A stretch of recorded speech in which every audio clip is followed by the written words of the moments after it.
RSS ബന്ധം ആരോപിച്ചുള്ള VD സതീശന്റെ പ്രസ്താവന ശുദ്ധ അസംബന്ധമെന്ന് മുഖ്യമന്ത്രി പിണറായി വിജയൻ. അന്ന് കണ്ണൂരിലുള്ള എല്ലാവർക്കും RSSനെ എതിർത്തത് ആരാണെന്ന് അറിയാമല്ലോ എന്നും നുണയാണല്ലോ പ്രധാനമെന്നും പ്രചരിപ്പിക്കുന്നതെന്നും മുഖ്യമന്ത്രി തൃശൂരിൽ വാർത്താസമ്മേളനത്തിൽ പറഞ്ഞു.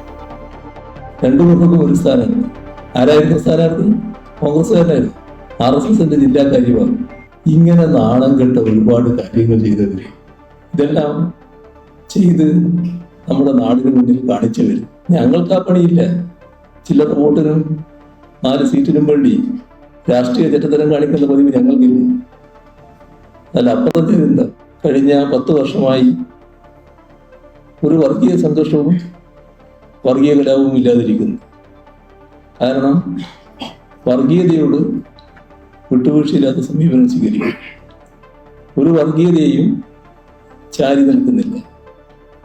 ഏത് വർഗീയതയായാലും വർഗീയ സംഘർഷം ഉണ്ടാക്കാൻ ശ്രമിച്ചാൽ കർക്കശമായ നടപടികൾ ഉണ്ടാകും. ഈ നാടിൻ്റെ ഈ രീതി അട്ടിമറിക്കണമെന്ന് ആഗ്രഹിക്കുന്നവരുടെ കൂട്ടത്തിലാണ് സംഘപരിവാർ. അതിൻ്റെ ഭാഗമായുള്ള ഒരു പ്രസ്താവനയായിട്ടാണ് അതിനെ കാണേണ്ടത്. നിങ്ങൾ ഉദ്ദേശിക്കുന്ന സ്ഥലങ്ങളിൽ ഒരു പ്രശ്നവും CPIM-നോ LDF-നോ ഉണ്ടാകില്ല. നല്ല മികവാർന്ന വിജയം അത്തരം സ്ഥലങ്ങളിലൊക്കെ LDF നേടുക തന്നെ ചെയ്യും. ഒരു പോറലും LDF-ന് ഏൽക്കില്ല. ഈ പറയുന്നവർക്ക് അങ്ങനെ ഒരു പോറൽ ഏൽപ്പിക്കാനും കഴിയില്ല.